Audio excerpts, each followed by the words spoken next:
ज्ञान दे, हम करें आराधना। चाणूरमर्दनं देवकी परमानन्दं कृष्णं वन्दे जगद्गुरुम्। ओम नमो भगवते वासुदेवाय।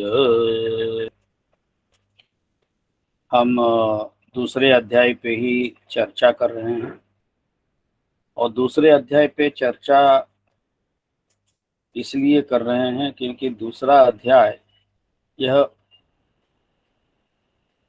जो इंसान का जीवन, मनुष्य जीवन जो मिला है उसको कृतकृत्य हम कर सकते हैं वह केवल आत्मज्ञान से। और फिर हमने यह भी देखा कि अर्जुन ने पहले अध्याय में और दूसरे अध्याय के पहले 8 श्लोकों में अपने दुख, दर्द, अपना मोह रूपी जो हमारा मन फंसा हुआ है हर चीज में, हर व्यक्ति में, हर व्यक्ति के दूसरे व्यक्ति के हम दोष देखते हैं, हर कार्य में कुछ न कुछ अपना श्रेय और दूसरे का गलत देखते हैं। यह जो हमारा इंसानी स्वभाव है उस स्वभाव के अनुरूप कुछ मिला हुआ खो न जाए, ना मिला हुआ मिले, कोई मेरे जो बंधु मित्र वर्ग है, परिवार वाले हैं, इनको परेशानी ना हो, यह सब जो हमारे और हमारी इच्छाएं कामनाएं पूर्ण हो, यह सब जो व्यवहारिक हमारे जो स्वार्थ हैं, उन स्वार्थ के कारण जो हमें दुख होते हैं, जो हमें परेशानियां होती है, और जैसे हमारे विचार होते हैं वैसे ही विचार अर्जुन ने दिए, भगवान कृष्ण के सामने रखे। और फिर युद्ध नहीं करूंगा, मतलब अपना जो कर्तव्य निभाने के लिए वो मना कर गए। तो फिर ऐसे कर्तव्यच्युत श्रेष्ठ धनुर्धर अर्जुन को, जो उनका शिष्य है, सर्वश्रेष्ठ शिष्य कह सकते हैं, क्योंकि दूसरे भी शिष्य है उनके, एक उद्धव जी करके जो भागवत में कहानी आती है, तो यह सर्वश्रेष्ठ शिष्यों में एक थे। तो अर्जुन को उन्होंने यह जो दूसरे अध्याय में पूर्ण अध्यात्म का सार बताने का कारण ही यह है कि तरति शोक आत्मवित्, यह सूत्र है वेदों का। सूत्र का तात्पर्य यह है कि अगर किसी व्यक्ति को सुतराम भी दुख होना नहीं है, परेशानियां, पीड़ाएं, प्रारब्ध जो तकलीफें देता है वो तो देता ही है, लेकिन वह अपने आप को नहीं ले समझते। वो ये तो मेरा शरीर भोग रहा है, अपने कर्म भोग रहा है, ऐसे वो अपने शरीर से देही को, शरीरी को, आत्मा को या जीवात्मा को, यह जो जीवात्मा हमने सीमित करके रखा हुआ है उसी जीवात्मा को वह परमात्मा जान लेते और उसका अनुभव करते, और उसी को आत्मज्ञान बोलते। तो यह परमात्मा ने बताने की चेष्टा की, बताया सांख्य योग के द्वारा, क्योंकि 11वें श्लोक से लेकर के सांख्य योग शुरू हुआ। फिर कल हमने बुद्धि योग देखा। बुद्धि योग में यह है कि ऐसी कला अपने आप में लाइए कि हम हमारा कर्तव्य का पालन भी करें और उस कर्तव्य का पाप या पुण्य से हम वंचित भी रह जाए। मतलब पाप और पुण्य के हमको भागीदार नहीं बनना। फिर बुद्धि योग क्या है? यही कर्मण्येवाधिकारस्ते मा फलेषु कदाचन, क्योंकि मैं कोई भी कार्य करने के लिए निमित्त हूं।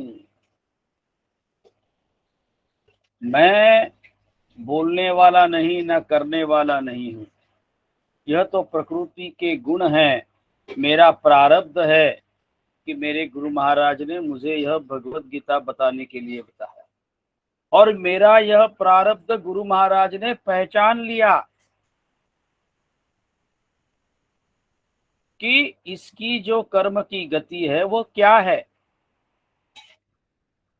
जैसे हमारे वेदांतवार साहब है, क्षमा कीजिएगा मैं किसी का नाम ले रहा हूं, हमारे वेदांतवार साहब है, वो जैसे ही सरकारी नौकरी से निवृत्त हुए तो उनको स्वामी जी ने बोला कि आप जाइए, क्योंकि स्वामी जी सुगवे की जरूरत कितनी है वो बात की बात, महत्वपूर्ण यह है कि उनका वह कर्माशय जानते थे स्वामी जी।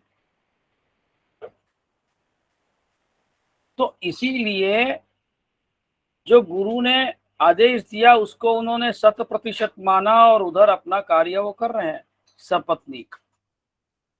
अब यह जो प्रारब्ध समझा गुरु ने, अब ना मैंने यह समझना चाहिए कि मुझे कुछ समझ में आता है और मैं कर रहा हूं भगवत गीता, कोई और नहीं कर सकता, वैसे ही वेदांतवार साहब का भी।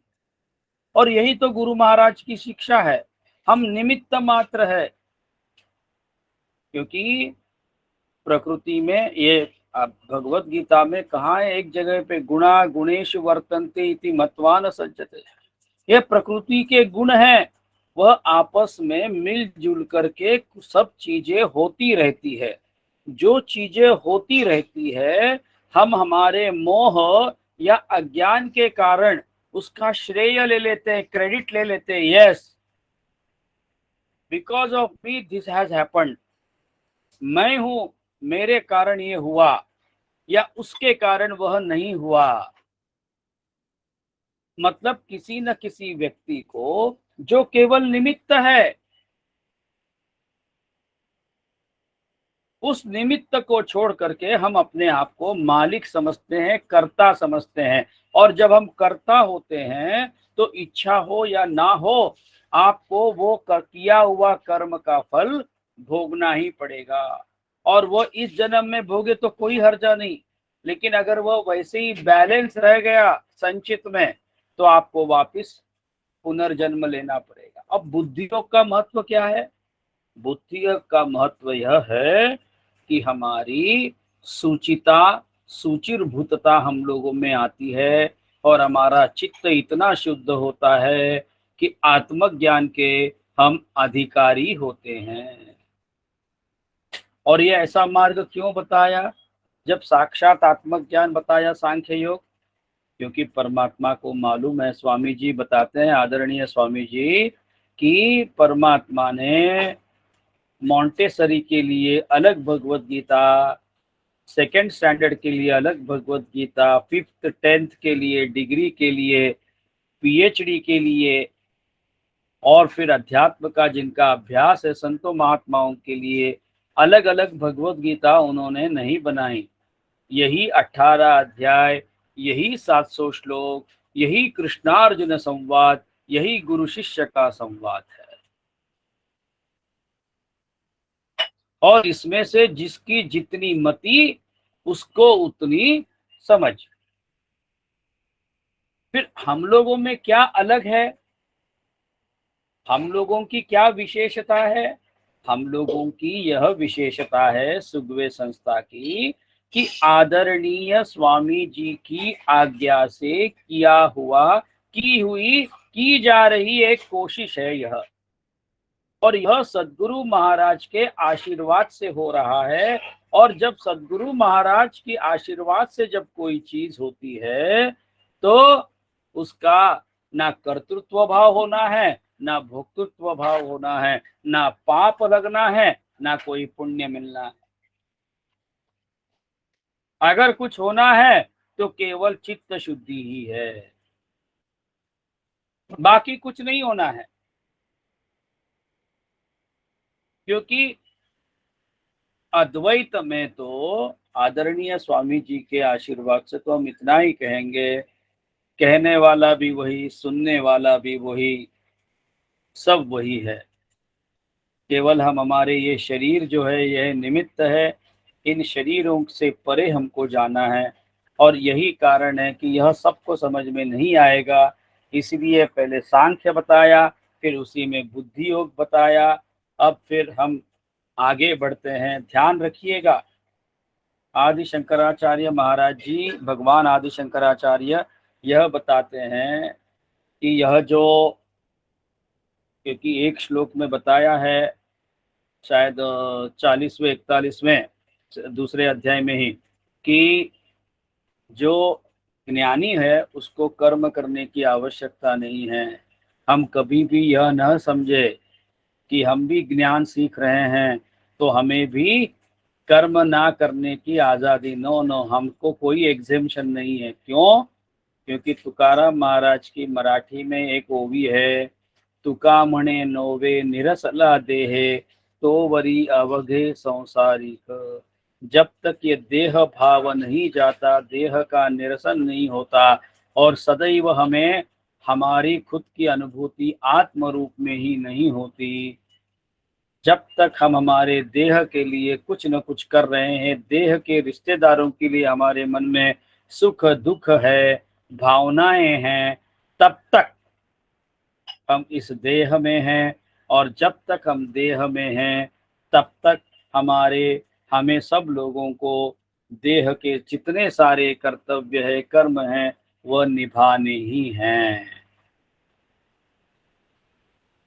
यह इसलिए मैं बता रहा हूँ क्योंकि आज ही मैं कुछ रेफरेंस ले रहा था शंकराचार्य भाष्य का, तब मुझे यह समझ में आया कि यह बहुत महत्वपूर्ण बात है। कहीं हमारा जो न बुद्धि भेदम जनयेत अज्ञानम, इसी भगवत गीता में परमात्मा ने आगे बताया है कि जो ज्ञानी महात्मा हैं वो किसी को रोकते नहीं हैं। जिसकी जो धारणा है, जिसकी जो समझ है, उनको वैसे ही रहने देते हैं। केवल वह बोलते हैं कि आप इसका ट्रांसलेशन लिखिएगा, आप पंडित जी आप ये भगवत गीता पढ़िएगा, फिर भगवत गीता का सार पढ़िएगा। सुरेश जी आप ये सुगवे में जाइएगा और उधर गाय की सेवा का देखिए, हर काम देखिएगा, आप अकाउंट संभालिएगा। खेर साहब को और कुछ काम दिया, गोराड़े जी को कुछ और काम दिया, ये कैसा नील लोहित कुछ और काम कर रहे हैं, ज्योत्सना माई स्वयं की सेवा में लग कर रही हैं। तो ये सब अपने उनके उनके कर्माशय जान करके गुरु महाराज उनकी उनकी योग्यता से उनका चित्त सिद्ध हो करके ज्ञान प्राप्ति के लिए अधिकार संपन्न करते हैं। और यह ज्ञान प्राप्ति का अधिकार संपन्न करने की ही साधना हमारी सबकी चल रही है। तो हम यह कभी भी सब समझ ले। फिर कल से हमारा कल 53वां श्लोक हुआ था, 53वां, लेकिन हम एक बार 52 और 53 दोनों श्लोक एक बार पढ़ते हैं, क्योंकि उसी में प्रश्नवाचक बातें हैं जो अर्जुन को परमात्मा ने बताई, ऐसा मुझे लगता है। इसीलिए मैं केवल उनको वापिस रिपीटेशन कर रहा हूँ। यदा ते मोह कलिलम बुद्धिर्व्यतितरिष्यति तदा गन्तासि निर्वेदम श्रोतव्यस्य श्रुतस्य च। जिस काल में तेरी बुद्धि मोह रूप दलदल को भली भांति पार कर जाएगी, उस समय तू सुने हुए और सुनने में आने वाले इस लोक और परलोक संबंधी सभी भोगों से वैराग्य को प्राप्त हो जाएगा। देखिए, जो आजकल जो बहुत सारे विज्ञापन आते हैं, एडवर्टीजमेंट्स आते हैं, उसमें ब्रैकेट में छोटा सा लिखते हैं स्टार करके, कंडीशंस अप्लाई। तो परमात्मा क्या बता रहे हैं, जिस समय कोई भी साधक अपने गुरु महाराज की कृपा से अपनी बुद्धि को मोह रूप दलदल से बाहर निकल जाता है, उस समय तू सारे भोगों से तेरे को वैराग्य प्राप्त होता है। केवल इस लोक के नहीं, जो स्वर्ग सुख मिलेगा, वहां पे उर्वशी रंभा मेनका का डांस देखेंगे, कभी शरीर में बीमारी नहीं होगी, अमर रह जाएंगे, अमृत पिएंगे। यह जो हमारी सब दिमाग में भरी हुई भूसे हैं, वह सब कोई भी तरह की लालसा नहीं रहेगी। लालसा किसकी खत्म होती है? लालसा उसकी खत्म होती है जो अपने आप को पूर्ण समझ गया। और पूर्ण क्या है? पूर्ण केवल एक परमात्मा ही है, बाकी कुछ नहीं है। जिसको आत्मज्ञान हो गया, जिसको ब्रह्म ज्ञान हो गया, वही पूर्ण है, क्योंकि ब्रह्म एव विजानाति ब्रह्मैव भवति।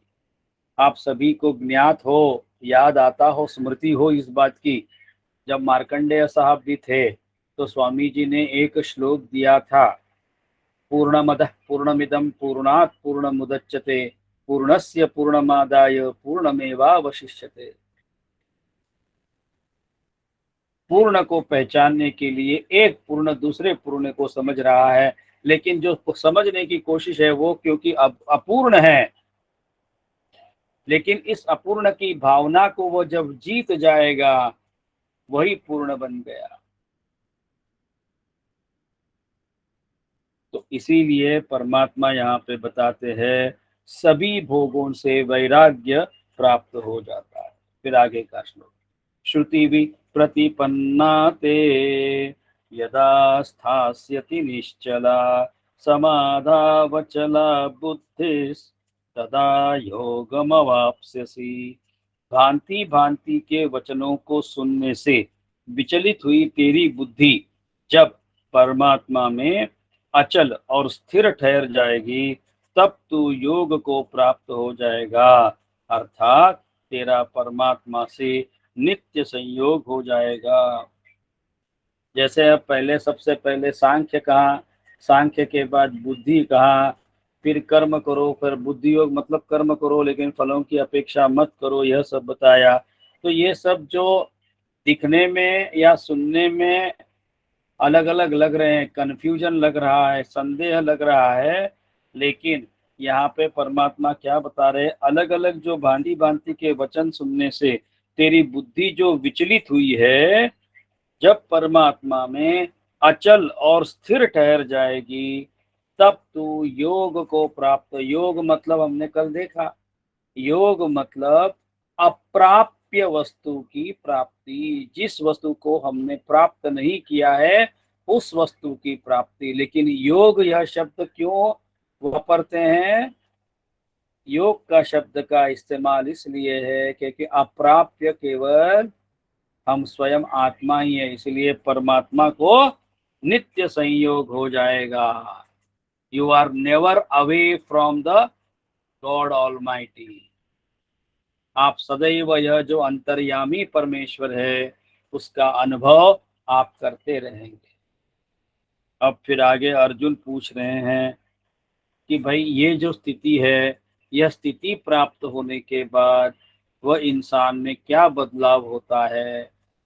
क्योंकि जैसे पूर्व जीवन संत बनने के पहले का और संत बनने के पश्चात कुछ फर्क होता है क्या?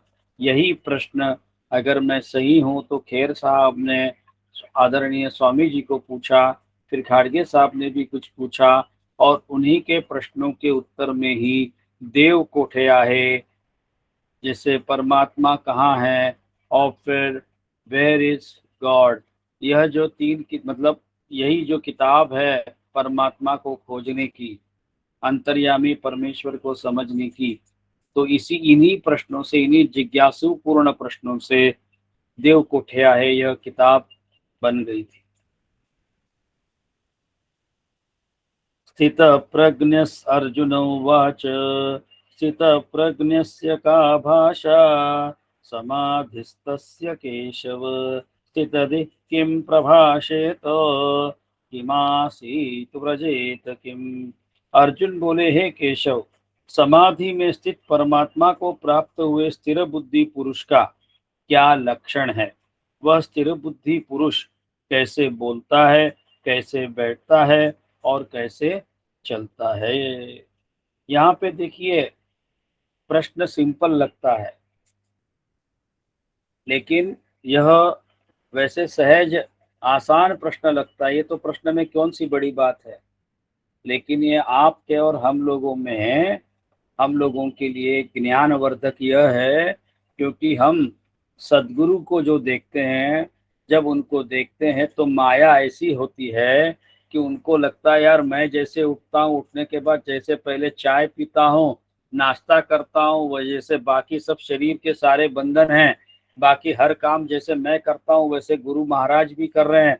तो ये क्या है, स्थितप्रज्ञ कहाँ है ये? यह हमको हम हमें शंका आ सकती है, ये छोटी बात नहीं है। और यही कारण है कि ऐसी शंकाओं से बचने के लिए और निश्शंक होने के लिए यह बहुत आवश्यक है कि हम यह सब समझे कि गुरु महाराज को कैसे पहचाने, गुरु महाराज का जीवन पद्धति क्या है हम पहचाने, और फिर अपने अपने गुरुओं में वही ढूंढे। अगर हमको कुछ नहीं मिला है अभी तक, वैसे कुछ शंका है, तो अभ्यास करे उस चीज का और गुरु महाराज के सन्निधि में रहे, तब हमें शायद हमारा मोह नष्ट होगा, हमारा संदेह मिट जाएगा।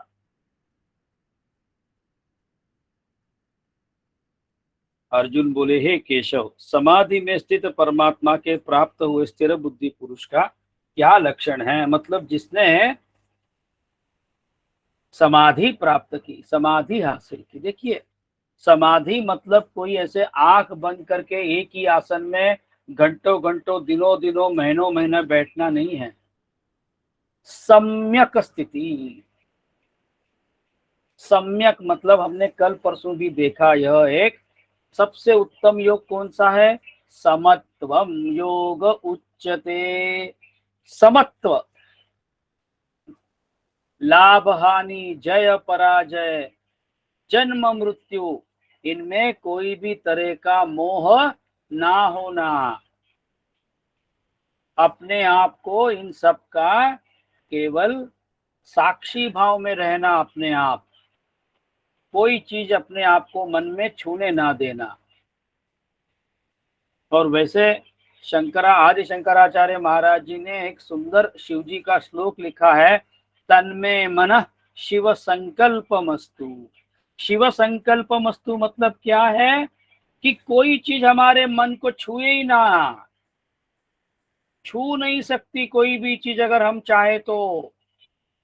इतना अलग रखिएगा अपने व्यवहारिक जीवन को और अपने मन को, पूरा अलग रखिए, किसी में बंधे मत जाइए, अनासक्त जीवन जीजिए।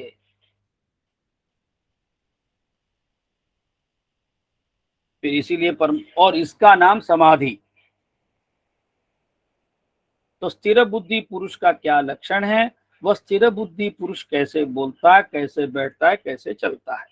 श्री भगवान उवाच, प्रजहाति यदा कामान सर्वान् पार्थ मनोगतान् आत्मन्येवात्मना तुष्टः स्थितः प्रज्ञस्तदोच्यते।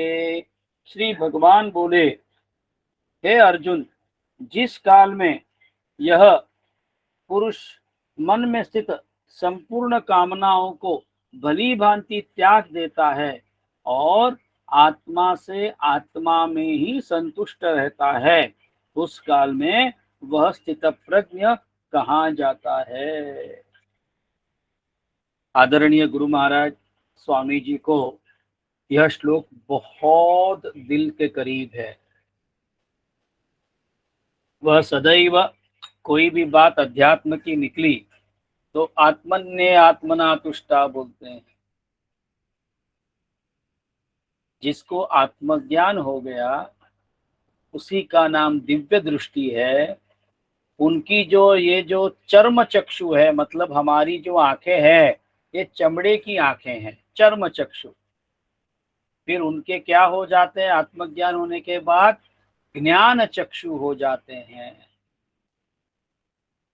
ऐसे गुरु महाराज को ये पंडित जी, ये गोराडे जी, ये गाड़गे साहब, ये श्री प्रिया, ये सुरेश राव, ये ऐसा भेदभाव नहीं रहता, ये कुत्ता, ये बिल्ली, उनको केवल हर जगह पे आत्म वस्तु का ही अनुभव होता रहता है। इसीलिए वो आत्मन्य आत्मना तुष्टा। ऐसे ज्ञान दृष्टि वाले को इसीलिए सद्गुरु माऊली को सदैव किसी भी भक्त का, शिष्य का, आए हुए लोगों की केवल परेशानी दिखती है और उनके आंखों से जल निकलता है, क्योंकि उनको लगता है अरे अरे अरे अरे, एक समय मैं भी ऐसा फंसा था संसार में और उनका कितना परेशानी है। इसीलिए आउट ऑफ द वे जाकर के सद्गुरु माऊली उनके लिए कुछ न कुछ सहायता करते रहती है। कम से कम सहायता कर पाए ना पाए व्यवहारिक, लेकिन उनको सही ढंग से एक एडवाइस देते हैं, ऐसा करिए इसमें से निकल जाएंगे करके। और सद्गुरु माऊली ने एक बार किसी के बारे में सोचा तो बस बचा क्या है, फिर उनका सोच ही संकल्प है और उनके संकल्प से ही तो ये संसार चल रहा है। इसीलिए आत्मन्ये आत्मना तुष्टा का मतलब उनको केवल अपने आत्मा में ही रममाण रहते हैं, क्योंकि ये संसार हमने देखा, वो कौन सा श्लोक है, ना सतो विद्यते भावो ना भावो विद्यते सतः। इस संसार में केवल सत ही है, अगर कुछ है करके हम वर्णन करेंगे तो उसे केवल सत कहेंगे, और असत की तो सत्ता है नहीं। मतलब बाकी सब विनाशशील है, बाकी सब टेम्पररी है, समय है सबका। लेकिन सत कैसा है, वह अनंत है, अविनाशी है, नित्य है, शुद्ध है, बुद्ध है, मुक्त है। और फिर उनको सदैव वही आभास रहता है। और शरीर जो है, उनका शरीर आपके हमारे जैसा ही रहता है, उनकी भी शरीर की उतनी ही सब जरूरत है जितनी आपकी हमारी, लेकिन वह केवल शरीर धर्म निभाने तक सीमित है। वह केवल भोजन के लिए भोजन नहीं है, शरीर को जरूरत है करके थोड़ा सा जो भी उनके लिए आवश्यक जरूरतें हैं उतनी ही बस, यह हम समझे। और फिर उस काल में वह स्थित प्रज्ञ कहा जाता है। दुःखेष्वनुद्विग्नमनाः सुखेषु विगतस्पृहः वीतरागभयः क्रोधस्थितधीर्मुनिरुच्यते। दुखों की प्राप्ति होने पर जिसके मन में उद्वेग नहीं होता, सुखों की प्राप्ति में जो सर्वथा निस्पृह है, तथा जिसके राग, भय और क्रोध नष्ट हो गए हैं, ऐसा मुनि स्थिर बुद्धि कहा जाता है। दुखों की प्राप्ति होने पर भी जिसके मन में उद्वेग, उद्वेग मतलब वो दुखी नहीं होता, अशांत नहीं होता। सुखों की प्राप्ति में जो सर्वथा निस्पृह, निस्पृह मतलब उसको कोई नाचता कूदता नहीं, या उसके चेहरे में जैसे हमको हमारे मन चाहा कोई काम हो जाए तो हम कैसे नाचते उछलते कूदते, वैसा कुछ नहीं, एकदम समत्वम। और फिर जिसका राग, राग मतलब यहाँ पे अनुराग, राग मतलब जो हम हमेशा जो क्रोध के लिए वापरते हैं शब्द वह नहीं, जिसके राग, भय और क्रोध नष्ट हो गए हैं। अनुराग मतलब मोह माया प्रेम, भय और क्रोध यह नष्ट हो गए हैं। ये क्यों नष्ट हो गए साहब? ये इसलिए नष्ट होते हैं क्योंकि हर जगह पे जिसको केवल आत्ममय ही दिख रहा है, तो वो किससे अनुराग करेगा? अपने से अलग होगा तब तो भक्ति की जाएगी, तब तो प्रेम किया जाएगा। ये तो कुछ है ही नहीं, वही बहाल है। अपने से द्वितीयाद द्वई भयम भवति। अगर एक से दो है, एक से ज्यादा अगर दूसरा है, तब तो दूसरे से मेरे को खतरा है। लेकिन जब खुद के सिवाय, आत्म के सिवाय संसार में कोई वस्तु है ही नहीं, तो भय किससे होगा? और फिर वही बात क्रोध के लिए हो जाती है। तो कुछ हो ही नहीं सकता, कोई और तरह का मन की भावना गुंजाइश ही नहीं है, संभव ही नहीं है, क्योंकि सब जगह पे केवल उन्हें आत्म वस्तु का अनुभव हो रहा है। यह सर्वत्रानभिस्नेह तत्तत् प्राप्य शुभाशुभम नाभिनंदति न त्वेष्टि तस्य प्रज्ञा प्रतिष्ठिता। जो पुरुष सर्वत्र स्नेह रहित हुआ, उस शुभ या अशुभ वस्तु को प्राप्त होकर ना प्रसन्न होता है और न द्वेष करता है, उसकी बुद्धि स्थिर है। मतलब सर्वत्र स्नेह रहित, किसी से कोई स्नेह नहीं, इसका तात्पर्य किसी के दुश्मन भी नहीं है। और उस शुभ या अशुभ वस्तु को प्राप्त होकर उसके प्रसन्नता में कोई खंड नहीं है। शुभ मिले तो भी अप्रसन्न होने का प्रश्न नहीं और प्रसन्न रहने का प्रश्न नहीं, और कोई अशुभ होवे तो भी प्रसन्न होने का प्रश्न नहीं ना अशुभ, सदैव समत्व। और इसीलिए उसकी बुद्धि स्थिर है। कबीरदास जी की एक बात याद आ गई, कबीरा खड़ा बाजार में मांगे सबकी खैर, ना काहू से दोस्ती ना काहू से बैर। यह स्थिति है इस श्लोक का। यदा संहरते चायम कुर्मोऽङ्गानीव सर्वशः इंद्रियाणीन्द्रियार्थेभ्यस्तस्य प्रज्ञा प्रतिष्ठिता। और कछुआ सब ओर से अपने अंगों को जैसे समेट लेता है, वैसे ही जब यह पुरुष इंद्रियों के विषयों से इंद्रियों को सब प्रकार से हटा लेता है, तब उसकी बुद्धि स्थिर है, ऐसा समझना चाहिए। हम सब कछुओं को देखते हैं। कछुआ का जो ऊपर का शरीर का हिस्सा होता है वो बहुत इतना कड़क होता है, पत्थर जैसा। और फिर उसके अंदर से कभी कभी अपने को उसका मुंह, उसके हाथ पैर, ये सब शरीर दिखता है। तो जैसे ही कछुए को कोई खतरा नजर आता है, महसूस होता है कि आसपास कोई और जीव, इंसान नहीं कहूंगा मैं, कोई और जीव आ गया, वो तुरंत अपना सारा हाथ पैर मुंह सबको ऐसा सिकुड़ लेता है अपने आप में, और केवल उसका जो कठोर हिस्सा है शरीर का, जो पत्थर जैसा कड़क है हिस्सा, वो लोगों को दिखता है। तो परमात्मा यहाँ पे ऐसा उदाहरण देते हैं कि ये जो तुम्हारे शरीर की जो इंद्रियां है, ये केवल शरीर धर्म निभाने के लिए है। इन इंद्रियों से तुम भोगने के लिए इनका इस्तेमाल मत करो। कभी किया होगा, छोड़ दो अब। जैसे कछुआ अपने आप के इंद्रियों को समेट लेता है और अंदर रख लेता है, वैसे ही केवल उन इंद्रियों का शरीर धर्म निभाने के लिए ही केवल इस्तेमाल करो, बाकी नहीं तो उनको वैसे ही छुपा के रख दो। और इसका मतलब क्या है कि ब्रह्मचर्य का पालन करो। और ब्रह्मचर्य का पालन मतलब कहीं कभी भी मन में भी संसार की चिंता ना उठे। घर छोड़ने की जरूरत नहीं है, संसार की चिंता ना होना ही ब्रह्मचर्य का प्रमुख लक्षण है।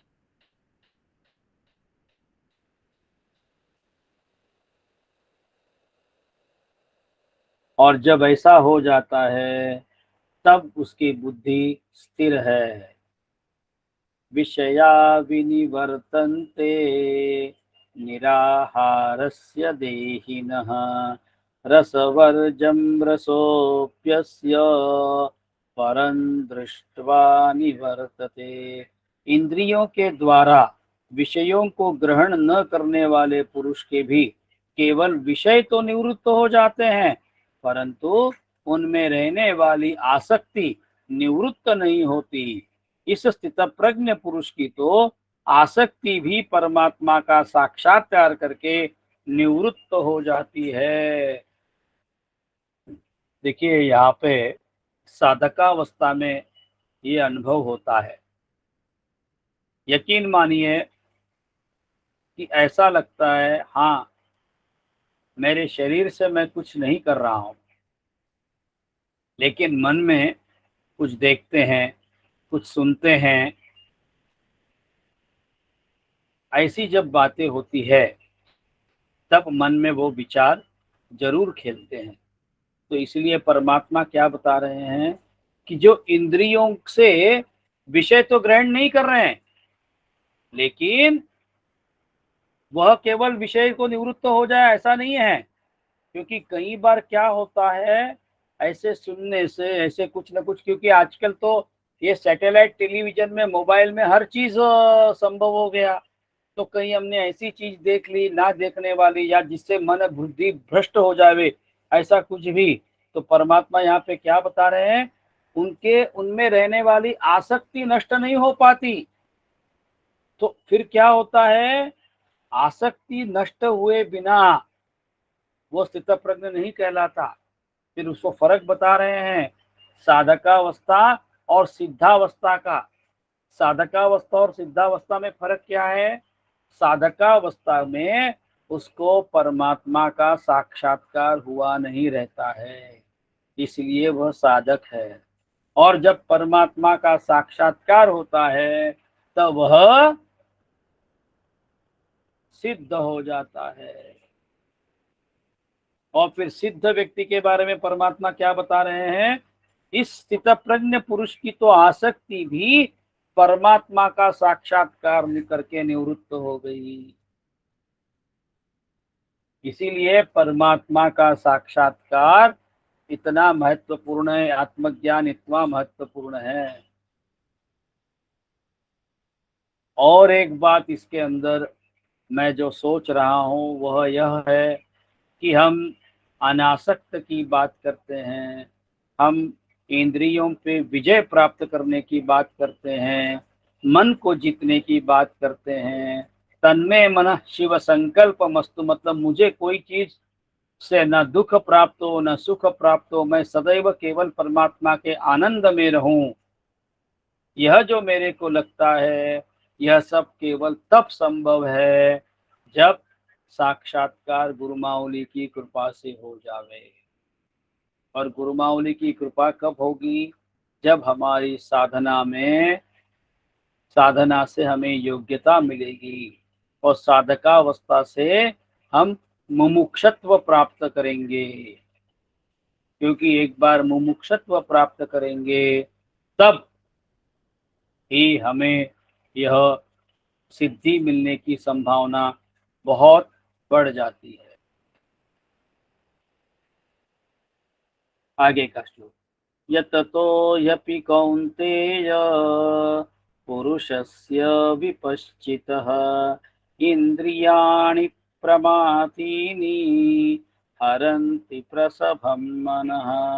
हे अर्जुन, आसक्ति का नाश न होने के कारण ये प्रमथन स्वभाव वाली इंद्रियां यत्न करते हुए बुद्धिमान पुरुष के मन को भी बलात् हर लेती है। अब भी हमने देखा ऐसे जो मन में आसक्ति पूरी गई नहीं है, अनासक्त हुए नहीं है, लेकिन बाहर शरीर से तो इंद्रियों के भोग नहीं भोग रहे हैं, ऐसे लोगों के लिए परमात्मा क्या बता रहे हैं, आसक्ति का नाश न होने के कारण ये प्रमथन स्वभाव वाली, प्रमथन मतलब ये कभी भी धोखा दे सकती है, ये कभी भी अपने आप को बलात् खींच के ला सकती है उनके अपने एंजॉयमेंट के लिए।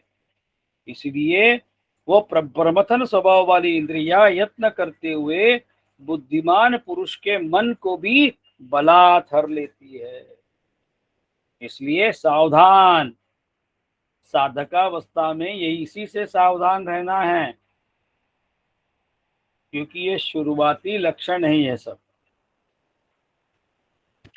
आगे का श्लोक, तानि सर्वाणि संयम्य युक्त आसीत मत्परः वशे हि यस्येन्द्रियाणि तस्य प्रज्ञा प्रतिष्ठिता। इसलिए साधक को चाहिए कि वह उन संपूर्ण इंद्रियों को वश में करके समाहित चित्त हुआ मेरे परायण होकर ध्यान में बैठे। क्योंकि जिस पुरुष की इंद्रिया वश में होती है उसी की बुद्धि स्थिर हो जाती है। अब परमात्मा यहाँ क्या बता रहे हैं साधक के लिए, कि संपूर्ण इंद्रियों को वश में करके समाहित चित्त। समाहित चित्त मतलब जो हमारा मन इधर उधर भागता है वैसे ना दौड़ाए उसको, एकाग्र हो करके एक जगह पे ध्यान केंद्रित करिए। इसी के बारे में गुरु गीता का एक श्लोक याद आ गया, ध्यान मूलम गुरोर्मूर्ति पूजा मूलम गुरोः पदम मंत्र मूलम गुरोर्वाक्यम तस्मात् संपूजयेत गुरुम। इसलिए गुरु की पूजा करनी है। जब भी ध्यान करना हो तो आंखों में गुरु महाराज की छवि हो। मंत्रों का बात आ जाए तो गुरु मंत्र से बढ़कर कुछ नहीं है, गुरु वाणी से बढ़कर कुछ नहीं है। अगर कहीं पे पूजा करनी है किसी भी देवता के किसी भी निमित्त, तो हर जगह पे गुरु महाराज के चरण दिखे, पूजा मूलम गुरु पदम तस्मात् संपूजयेत गुरुम। तब हर जगह पे केवल गुरु की ही पूजा करते रहिएगा, ऐसा भाव रखिएगा। आज कुछ खाने को मिला, वाह वाह वाह, गुरु महाराज की कृपा है। आज यहाँ पे जाने का मौका मिला, वाह वाह वाह, गुरु महाराज की कृपा है। आज यार ये काम नहीं हुआ, गुरु महाराज की कृपा है। हर चीज में गुरु को अर्पण करना सीखेंगे तब कुछ हमारी साधकावस्था से हमारा हमारा एकाग्र चित्त होगा और हम इंद्रियों को वश में कर पाने में शायद समर्थ हो। इसीलिए परमात्मा यहाँ क्या बात आ रहा है कि साधक को चाहिए कि वह उन संपूर्ण इंद्रियों को वश में करके समाहित चित्त हुआ मेरे परायण होकर ध्यान में बैठे। क्योंकि जिस पुरुष की इंद्रिया वश में होती है उसी की बुद्धि स्थिर हो जाती है। क्योंकि हमने देखा अस्थिर बुद्धि वाली व्यवसायत्मिका बुद्धि नहीं कहलाती, और स्थिर बुद्धि वाला ही व्यवसायत्मिका मतलब सही क्या, उचित क्या, अनुचित क्या, ये समझ के आत्मानात्म विवेक करने की योग्यता उसमें आती है। आगे का श्लोक, ध्यायतो विषयान् पुंसः संगस्तेषूपजायते संगात् संजायते कामात् काम संगात् संजायते कामात् क्रोधो विजायते। विषयों का चिंतन करने वाले पुरुष की उन विषयों में आसक्ति हो जाती है, आसक्ति से उन विषयों की कामना उत्पन्न होती है, और कामना में विघ्न पड़ने से क्रोध उत्पन्न होता है। यहाँ पे परमात्मा बता रहे हैं कि विषयों का चिंतन करने वाले पुरुष की उन विषयों में आसक्ति हो जाती है। अब ये विषयों में इंसान चिंतन क्यों करता है? क्योंकि कोई भी इंसान, आदरणीय स्वामी जी सदैव, ये आप सब ने सुना होगा, केवल मैं ये इसलिए कह रहा हूं क्योंकि मेरे को ये सब बातें अचानक स्मृति हो रही है आपसे बात करते करते। आप लोग कितने अच्छे है, देखिए पवित्र है, देखिएगा आप लोग कि आपके कारण मुझे ये सहजता से अंदर से बातें याद आ रही है कि आदरणीय स्वामी जी सदैव ये कहते हैं कि इंसान सदैव परमात्मा को ही ढूंढता है, केवल उसको ये मालूम नहीं है कि वो परमात्मा को ढूंढ रहा है। अरे ये कैसे बात कर रहे हो आप, हम कहाँ परमात्मा को ढूंढ रहे हैं? हम तो कोई मूर्ति में देखते हैं, हम तो कोई नाम रूप में देख रहे हैं परमात्मा को। नहीं नहीं नहीं, नहीं। हम सब लोग आनंद की खोज में चले हैं। अगर कोई मंदिर जाने से मेरे को खुशी मिलती है तो मेरे को वो आनंद मिलता है कुछ पल का। अगर कोई सिनेमा देखने जाना है तो उधर वो क्यों जाता हूं मैं? आनंद की खोज में।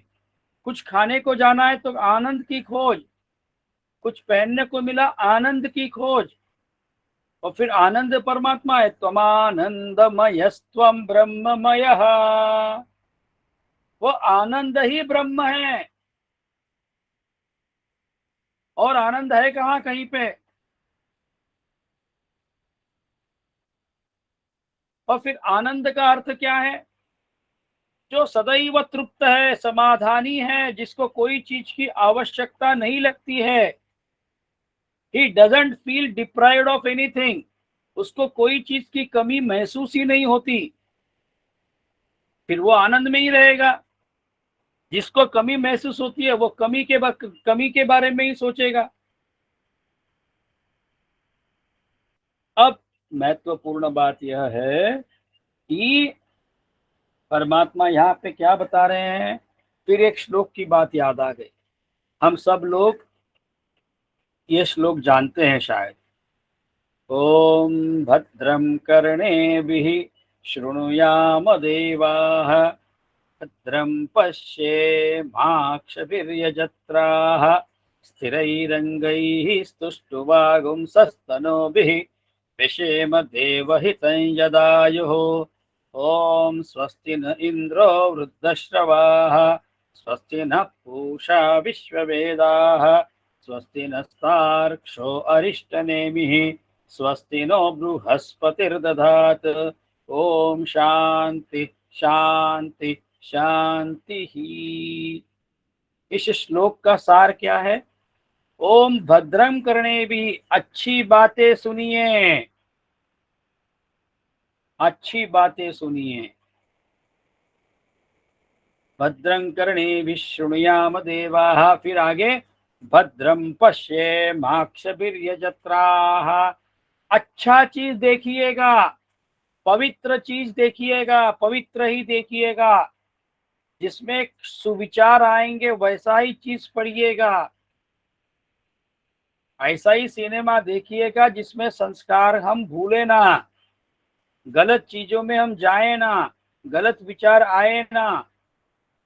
अच्छा सुने, अच्छा देखे, फिर क्या होगा। स्थिरैरङ्गैः, फिर हमारा मन स्थिर होगा।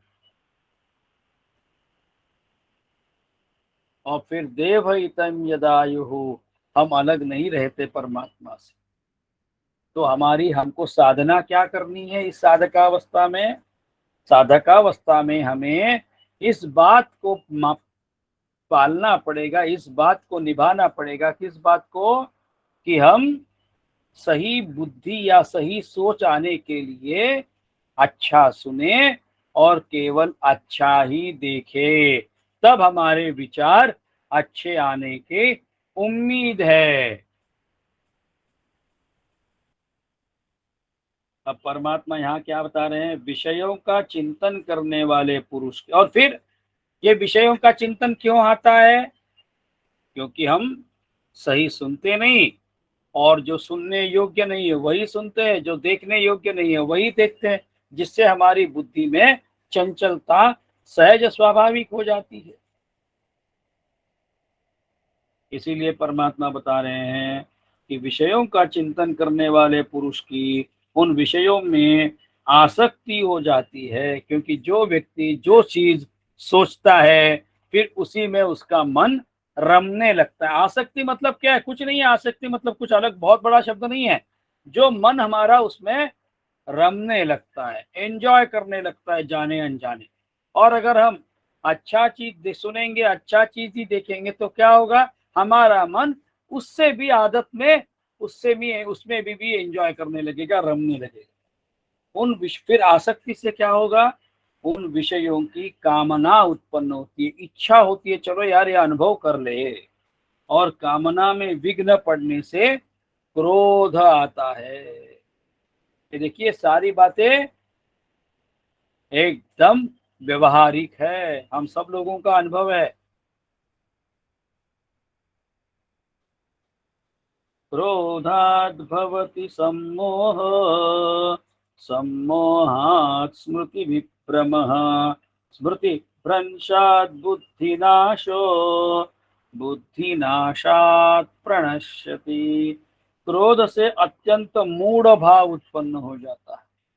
क्रोध से अत्यंत मूढ़, मूढ़ मतलब मूर्ख हो जाता है वो, कितना भी बुद्धिमान व्यक्ति क्यों न हो, क्रोध में वो मूढ़ मतलब मूर्खों से भी बदतर बर्ताव करता है।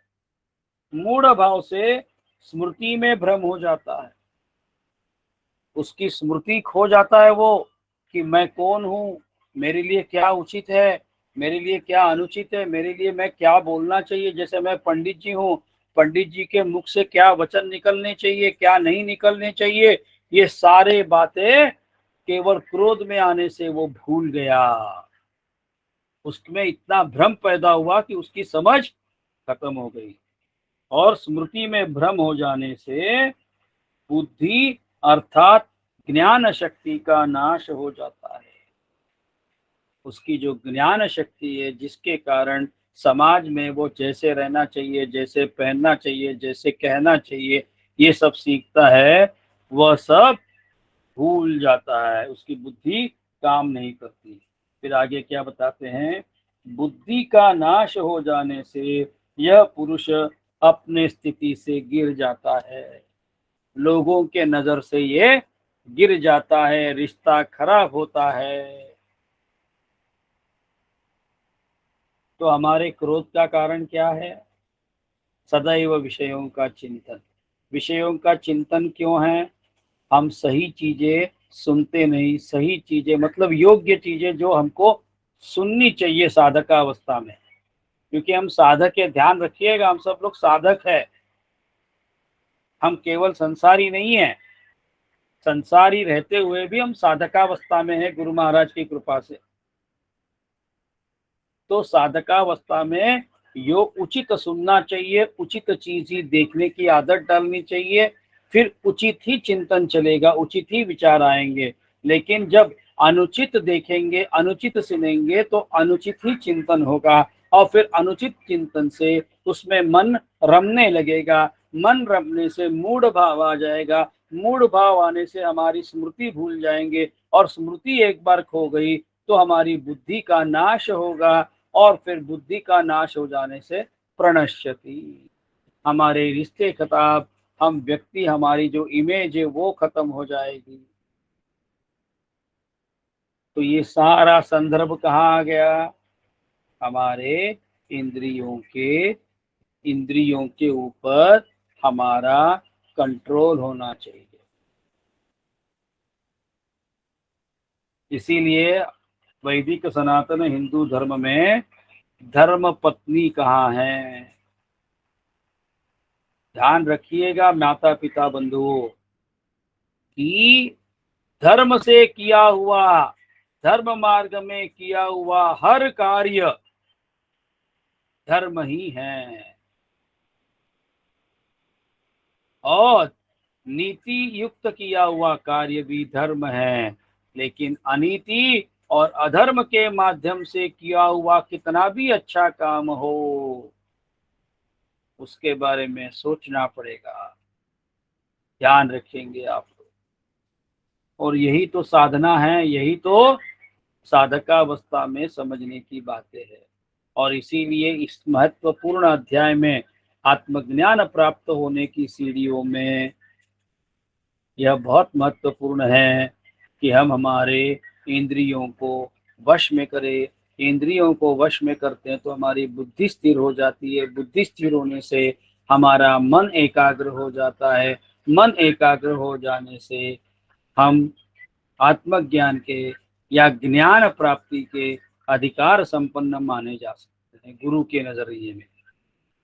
और वैसे भी व्यवहार में अच्छा वाहन चालक या अच्छा ड्राइवर वही है जिसमें यह बात हो कि कोई भी तरह की कंडीशन की कार हो जो केवल चल रही हो, रोड की कंडीशन कैसी भी हो, और गाड़ी में कितने भी बैठे हो, कितनी भी स्पीड में गाड़ी जा रही हो, जिसका अपने गाड़ी पे कंट्रोल है वह अच्छा ड्राइवर या वाहन चालक कहलाता है।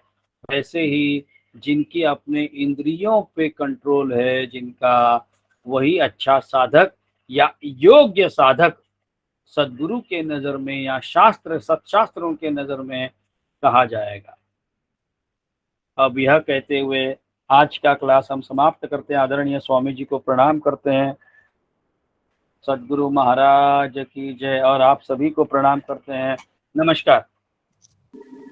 नमस्कार, धन्यवाद।